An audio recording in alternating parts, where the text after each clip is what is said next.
cold, silent morning in early 1943, as the first rays of the American sun stretched across the sprawling expanse of a POW processing center in the rural Midwest. A German general, once feared across Europe for his iron discipline and sharp command, stood frozen in disbelief, staring at a scene so surreal, so wildly opposite of everything he had warned his soldiers to expect, that for several seconds he truly wondered whether they had stepped into a carefully crafted illusion, an Allied psychological ploy, or perhaps even some kind of bizarre trap meant to disarm them mentally before the true humiliation began.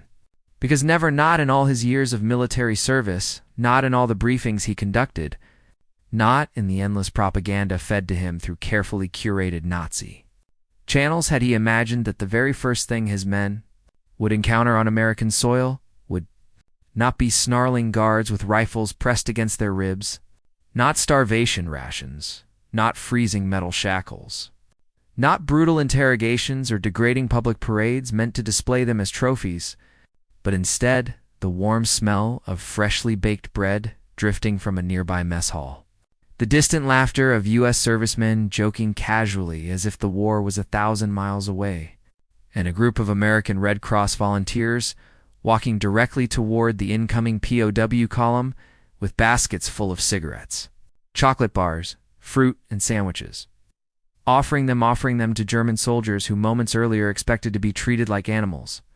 And the general's mind raced with disbelief as he watched his exhausted men, defeated and hollow-eyed from the Atlantic crossing, wilt in confusion at this unexpected kindness, unsure whether to accept, refusing at first out of pure suspicion, until one of the Americans cheerfully pressed a sandwich into the hand of a starving 20-year-old private who had not tasted fresh food in weeks, and the boy, trembling, took a bite, his expression shifting from fear to shock to something dangerously close to gratitude.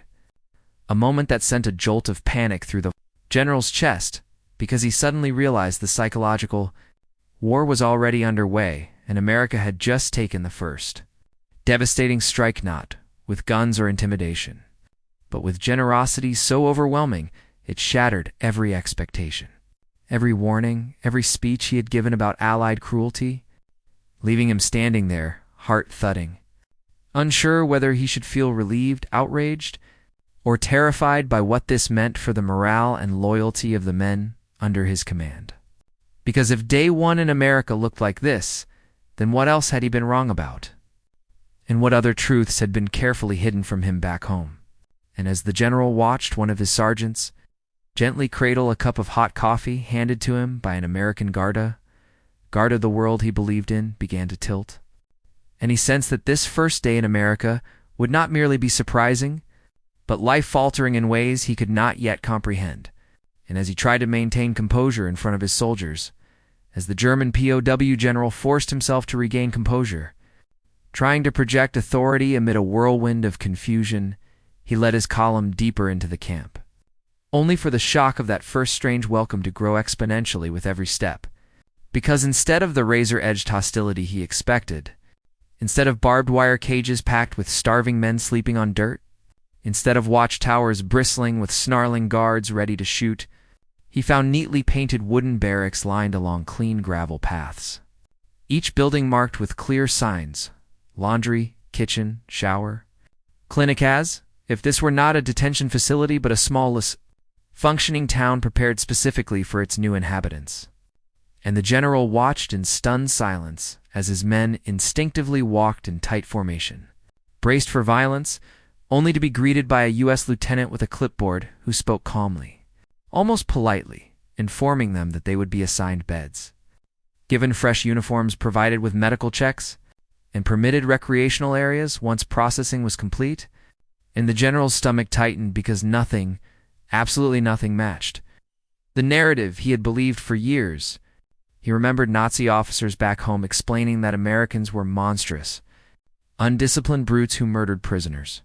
Yet here he stood in a camp that smelled not of decay, but of pine wood, disinfectant, and bread, and as his men passed through the intake area, receiving soap, blankets, and even postcards to write home, the general realized that confusion was turning into something far more dangerous for him, admiration, a subtle dissolving of fear in the eyes of his soldiers.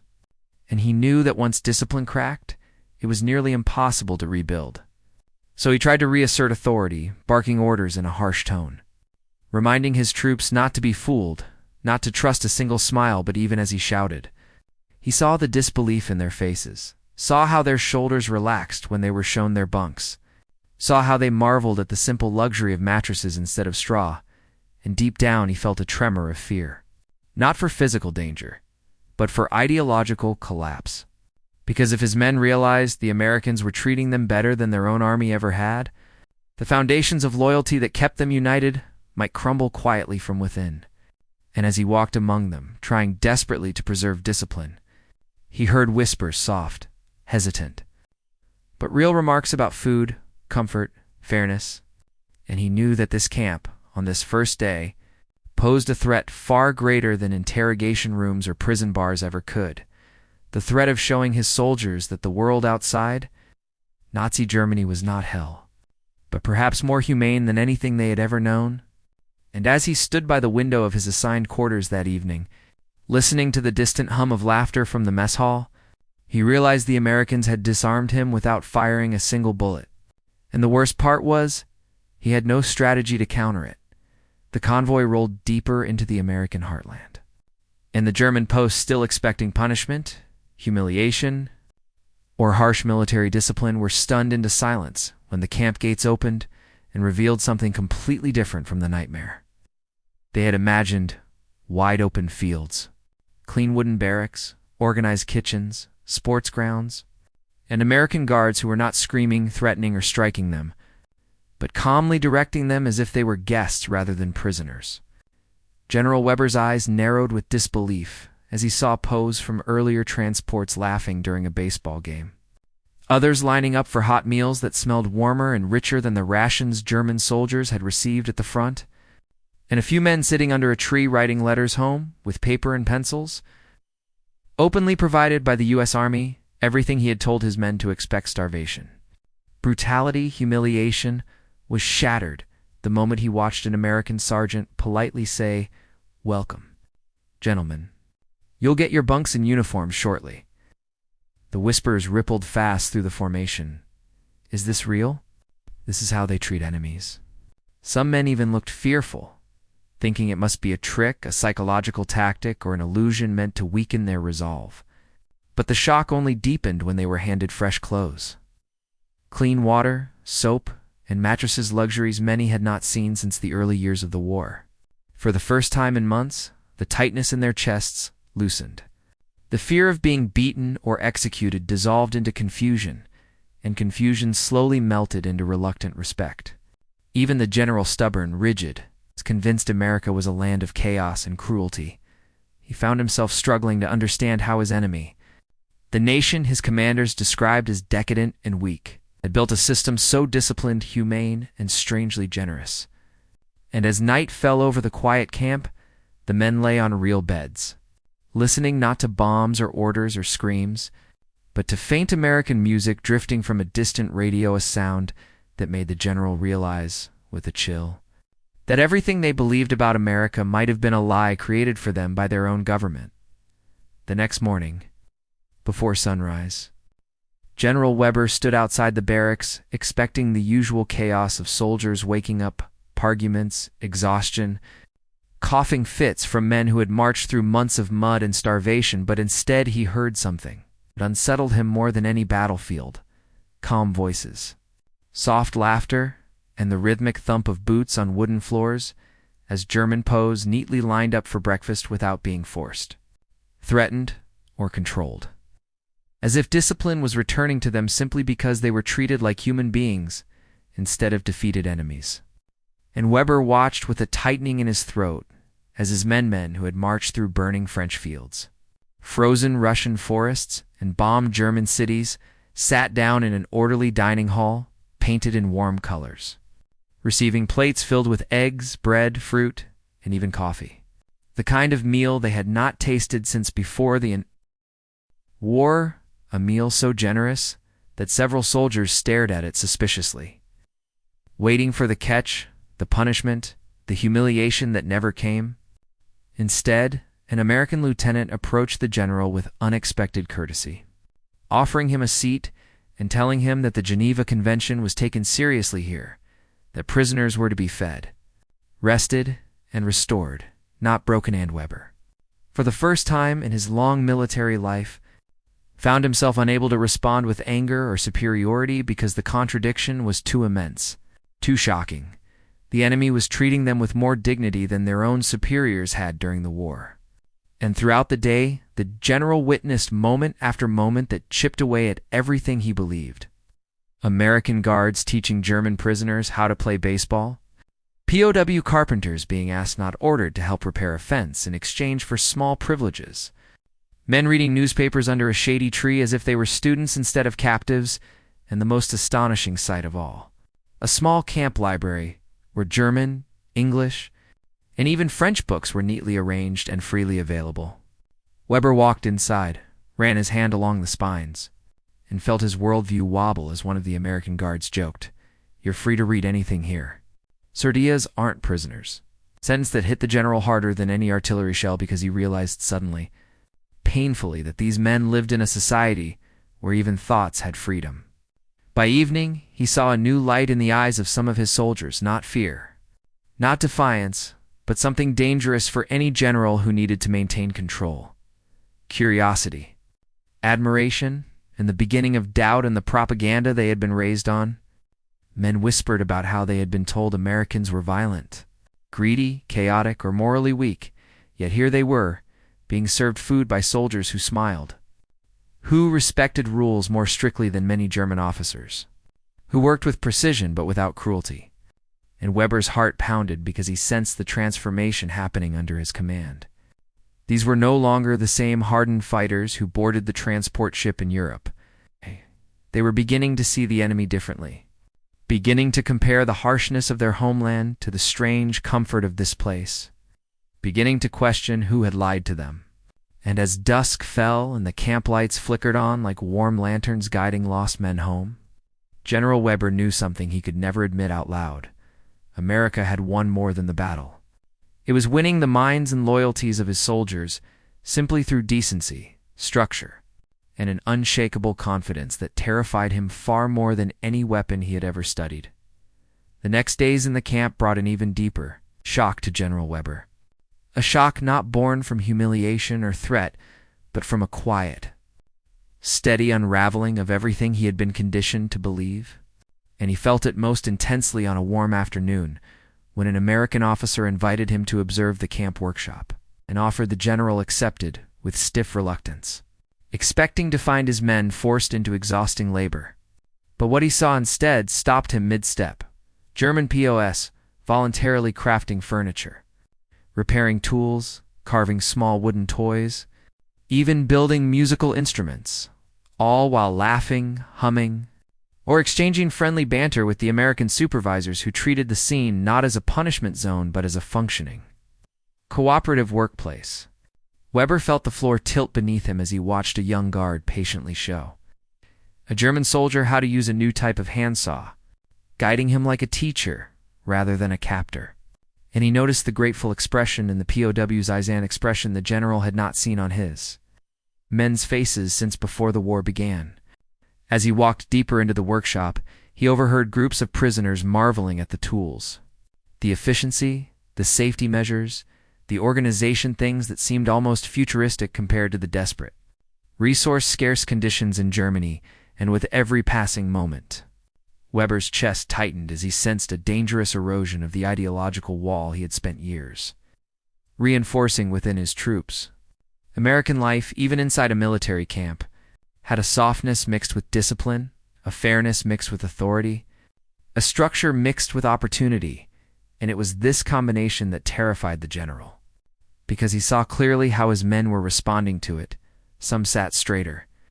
Some worked with pride rather than fear. Some even smiled as if rediscovering their humanity after years of war. And all of them glanced toward the American guards, not with hatred, but with something resembling respect.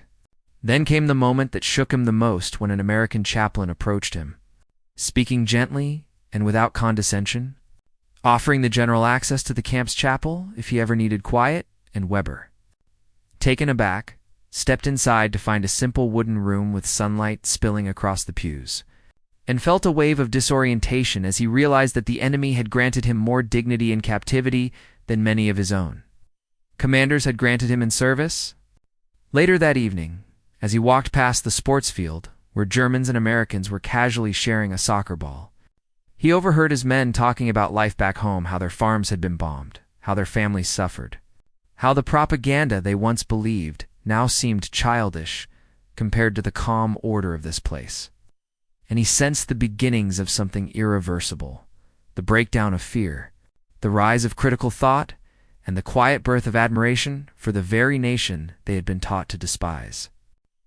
By nightfall, when the camp lights glowed like soft lanterns beneath the rising moon and a warm breeze carried the faint sound of an accordion played by a POW who hadn't touched music in years, General Weber stood alone near the fence, grappling with a realization more devastating than defeat on any battlefield, that America was not simply winning the war with weapons. It was winning with ideas, with attitude, with a form of humane strength that seeped into the hearts of his soldiers, reshaping them in ways he no longer had the power to reverse. And for the first time, he understood that the greatest battle he faced was happening right here, inside this quiet, orderly camp in the middle of America. The dawn broke over the POW camp like a fragile promise, pale light spilling across the snow-dusted barracks, and General Weber, still reeling from the steady unraveling of his expectations, stood at the edge of the parade ground as the first full day in America reached its peak, a day that would forever alter the course of his perception and perhaps the loyalty of his entire command. Because what he saw next was nothing short of extraordinary. A scene so surreal that for a moment he felt as though the world itself had shifted on its axis. The rules of war rewritten without a single shot fired, without a single scream or threat.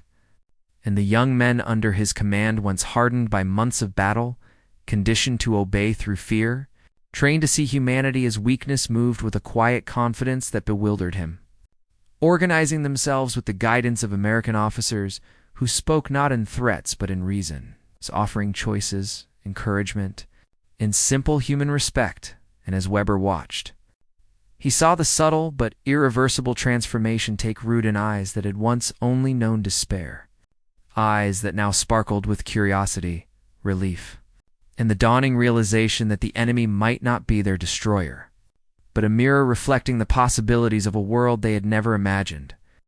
And the first whistle of the camp schedule rang across the field, signaling drill time, but not as punishment. Rather, as structured activity designed to instill routine, purpose, and dignity. And the general's stomach churned as he walked among his soldiers, trying to maintain authority, trying to reassert the rigid discipline that had once defined them, only to find that their obedience now stemmed from something deeper, an emerging respect for the very people they had been conditioned to hate. And as he noted how neatly they lined up, how patiently they followed instructions, while still smiling, laughing quietly, exchanging friendly words with the Americans around them, Weber felt a shiver of fear unlike any he had known on the battlefield. For this was the psychological conquest he could not control, a conquest of thought, emotion, and human decency. And then, as if orchestrated by fate itself, an American officer approached him, offering coffee and a kind word about his leadership, and Weber, stiff and unaccustomed to such gestures, realized that the line between captor and captive had blurred in ways he could not counter, that the men who had looked to him for fear and order were now seeing the world anew through the lens of freedom. And in that moment, a small, almost imperceptible smile crossed the face of one of his soldiers, a young private whose eyes met Weber's with gratitude and wonder rather than fear. And the general felt something he had long buried, the horrifying awareness that the truth of humanity, even in war, could not be suppressed, could not be contained by propaganda, drills, or ideology. And every moment that passed, every interaction, every gesture of kindness, every laugh and shared story deepened the irrevocable change he could neither reverse nor fully comprehend. And as the sun climbed higher, illuminating the snow and the orderly camp with a soft golden glow, Weber walked among his men, witnessing ordinary acts, cooking, cleaning, repairing, playing, reading that in their ordinariness carried a revolutionary weight. And he realized with a cold clarity that America had not only captured their bodies, but was reshaping their minds and hearts. That the invisible chains of fear had been replaced by invisible chains of curiosity, admiration, and subtle loyalty. And as night fell, lanterns casting long shadows across the ground, Weber knew that the first day had ended, but its impact would ripple through months and years. For he had seen the impossible, his soldiers, once hardened by war, learning to see the humanity in their supposed enemies, and he understood, with a weight that pressed like ice against his chest, that the war was not only being fought on battlefields, but in hearts and minds. That this first day in America had accomplished more than any battle could, and as he stood there in the quiet twilight, the soft murmur of men talking, laughing, and reading carried through the crisp air. Weber knew that a single day, just one day, had rewritten what loyalty, fear, respect, and courage truly meant, leaving him with the haunting, irrevocable truth that even in captivity, even in defeat, the human spirit could be won by kindness, order, and unexpected generosity. And the echoes of that day would follow him forever, a day where the impossible became real, and the impossible lesson that war could be won in the mind without a single shot was etched indelibly into the story of every man present.